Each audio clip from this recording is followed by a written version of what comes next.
One East Bay family's search for answers surrounding a young art student's death has lasted almost 4 decades.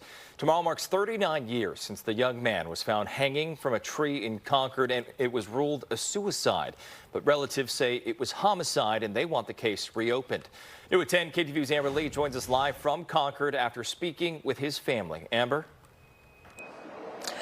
Greg, the young art student, was found just outside this Concord Bart station all those years ago.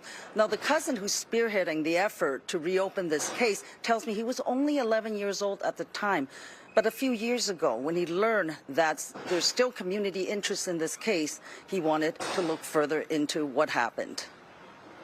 A friend of mine who made a picture of Timmy. Frank Sterling Jr. plans to carry this drawing of his cousin, Timothy Charles Lee, during a memorial walk and vigil on November 2nd to remember the day the young artist died 39 years ago.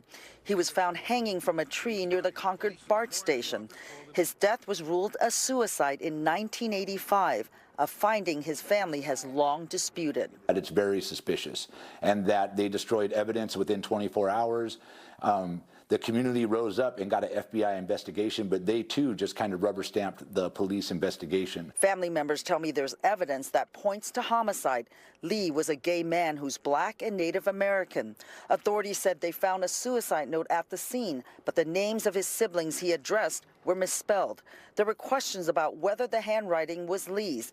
When KTVU covered this case in 1986, his sister Tammy said her brother had just received a $2,000 grant to study fashion design in Milan. I was very excited about it. It was almost like his dream coming true at last. He finally got to take this trip that he's always wanted to do. Tammy has since died, but had said that if her brother did write the note, he was forced to.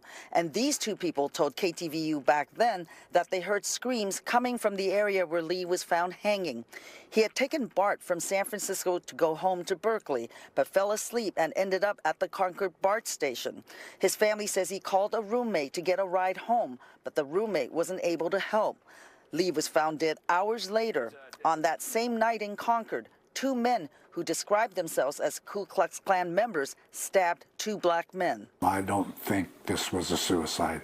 This kid had a future. Frank Sterling Sr. suspects his nephew's race and sexual orientation may be motives for someone killing him. Racism, homophobia, I think it's just a combination of all that, because back then, you know, things were just kind of swept under the carpet. The family wants the case reopened, and if it's homicide, they want justice. I feel like there's still time to hold these people accountable and the people that helped cover up this crime.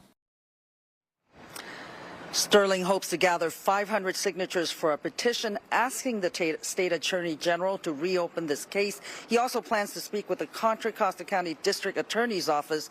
The march and vigil will be held tomorrow afternoon at 3 o'clock here in Concord. Greg?